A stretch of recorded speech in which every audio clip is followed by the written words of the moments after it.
Singapore was named the second most pro-business country in the entire globe by the World Bank's Doing Business report and the second most open economy on the planet by the Heritage Foundation's Index of Economic Freedom in 2017. Singapore weathered the storm. It survived both the 1997 and 2008 financial crises, despite having a limited domestic market and little natural resources. With a substantial amount of government revenue, constant positive surplus, and lack of foreign debt, Singapore's economy is now among the most stable in the whole world. What makes Singapore grow faster? What was its real natural resource? And how did it manage to become a manufacturing hub? As a hub among the vast network of trade channels that grew throughout the British Empire, Singapore was established.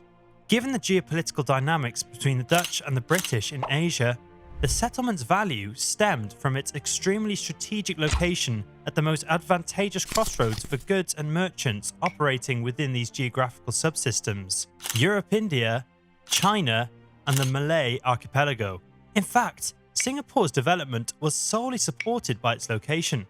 Together with free port status, this early geographic advantage was crucial to the unique commercial and geopolitical patterns of the early 19th century and helped Singapore establish itself as a key entrepôt for commerce between the British Empire and Asia. It seems to be ahead of the pack. Distance became a crucial economic factor during a time when transportation was difficult, thanks in large part to its early asset, which helped to generate economic expansion for Singapore. Now let's get down to brass tacks. This natural edge was to lose significance as a consequence of the decline in transportation costs, the reduction of distance as a significant economic constraint due to the rapid advancement of telecommunications and the increasing use of air travel. But in an environment where geography is no longer sufficient to sustain Singapore's development, it has managed to establish itself as a key player in new economic geographies that are primarily defined by the shifting trends manufacturing supply chains. If you like this video so far, please consider liking and subscribing to the channel. Singapore is not exceptionally stuffed with natural resources because it is a small city-state. The use of land for socio-economic expansion and water conservation must coexist in a nation like Singapore, where land is valuable. Since water is a limited resource, it must be handled carefully. Luckily, Singaporeans have sailed through this. The government there have developed an effective water management strategy to guarantee the long-term sustainability of its water supplies. In order to manage water resources, the Singaporean government has taken the initiative to invest in infrastructure, update technology, and develop water management plans. I have a plan. It's been stated that Singapore's people are its real natural resource, and this statement couldn't be more accurate in a developing nation. Local and non-local businesses may access a pool of educated workers and, eventually, a growing consumer market as the economy expands. It's the people that save the day. Asia's Singapore has one of the world's most prosperous economies. In 2018, its GDP was around $361 billion. After Thailand and Indonesia, it has the third largest economy in ASEAN. With a GDP per capita of $516 at the time of its independence, Singapore's economy was among the worst in the world. Both the unemployment and illiteracy rates there were exceptionally high. The government there implemented many policies aimed at boosting the nation's economy. The government there is bright-eyed and bushy-tailed. With a yearly GDP contribution of 20 to 25%, the manufacturing sector represents by far the most significant sector there. Approximately 21% of the nation's GDP is derived from manufacturing, a significantly greater percentage than in other developed countries like the US, UK, or Canada. By contrast, the industries that are more closely linked to Singapore, business services, wholesale and retail, banking and insurance, make up 18%, 16%, and 13% of GDP, respectively. In its manufacturing sector, the biomedical sciences, electronics, chemicals, logistics, and transport engineering are important industry clusters. The manufacturing sector expansion is mainly driven by strong demand in sectors like electronics and precision engineering. Manufacturers there must be in seventh heaven. Closely trailing its industrial sector is the financial services sector, which has grown steadily as a result of the country's stable political climate and pro-business atmosphere. With more than 200 banks and being the preferred regional centre for several international financial services companies, Singapore's financial services industry promotes the exchange of information, technology, procedures, and expertise across domestic, regional, and international markets.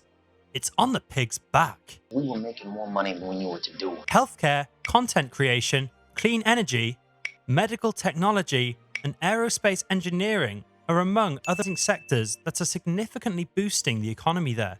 Throughout its history as a seaport for trade and military purposes, Singapore has always had highly developed infrastructure. Following Singapore's independence in 1965, the post-colonial administration worked to develop and enhance the nation's industrial, housing, transportation and communication networks.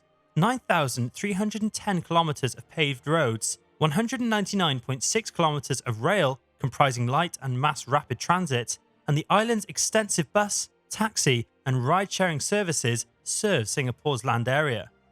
The transportation network is reliable, secure and timely. It's Singapore's cash cow.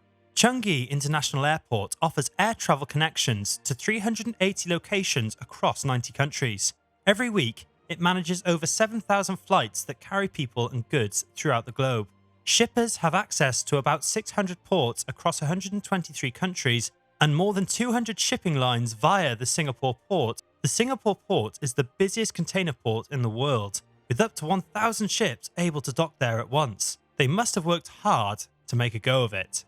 With 1.5 mobile phones per person and over 90% of homes having internet connection, Singapore has one of the greatest mobile penetration rates in the world. The country's telecommunications infrastructure is equally impressive. In Singapore, enterprises may also easily access commercial and industrial services. Buildings such as factories, warehouses, and business parks may be constructed on the more than 47.7 million square meters of constructed industrial area owned by Jurong Town Corporation, JTC, that is ideally positioned. The central business district and other areas of the city provide a selection of top-notch high-rise and low-rise offices for commercial enterprises.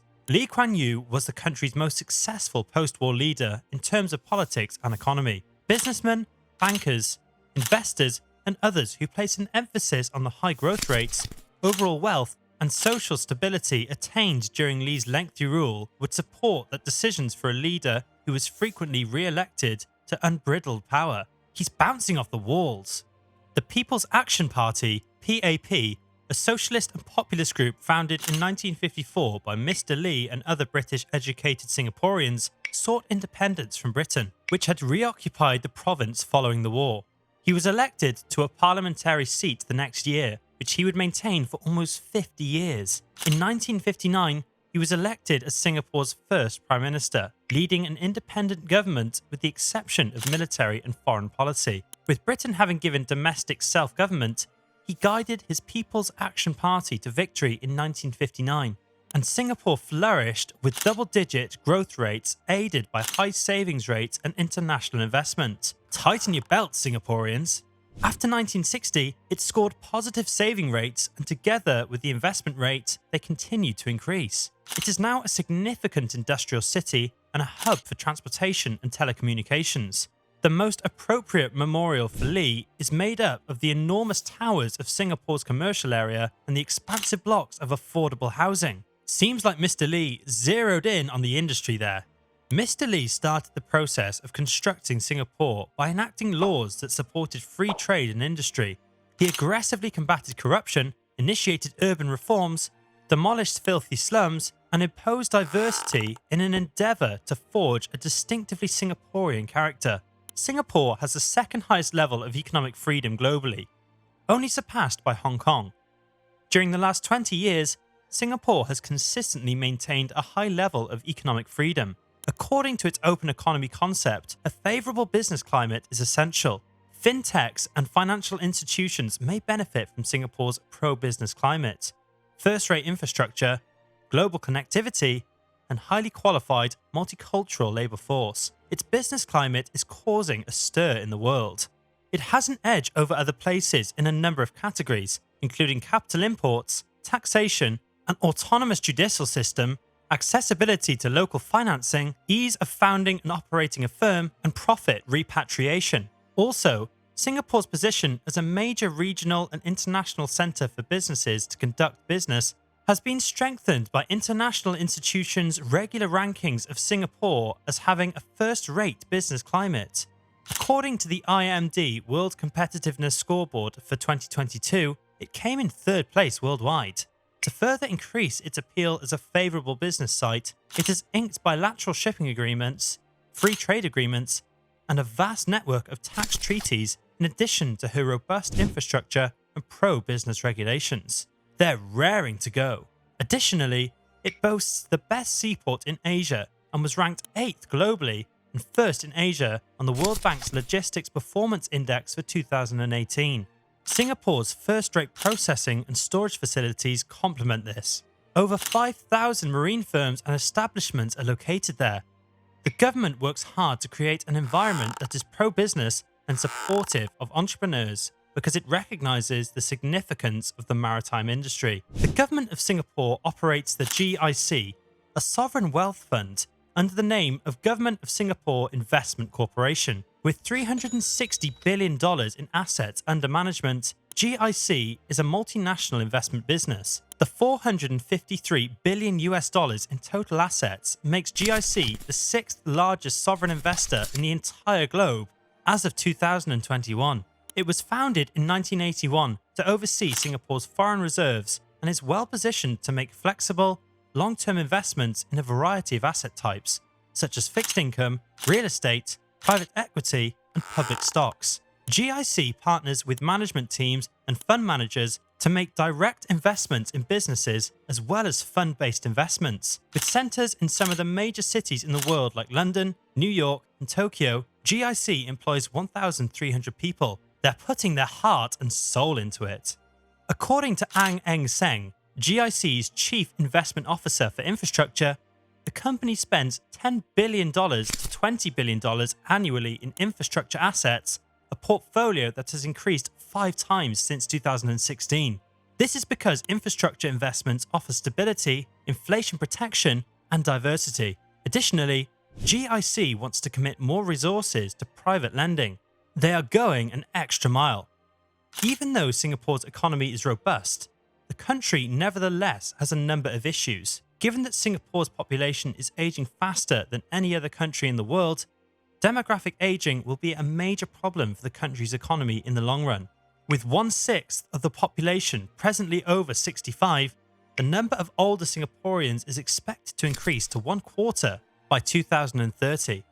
This might eventually lower Singapore's potential GDP growth rate over the long run and lead to growing healthcare and social welfare expenses. Thus, government policy will continue to place a high priority on the role that fiscal policy may play in mitigating it. Otherwise, this success story will be like a flash in the pan. Thanks for watching till the end. If you enjoyed this video, make sure to hit the like and subscribe buttons to receive more content. See you in the next video.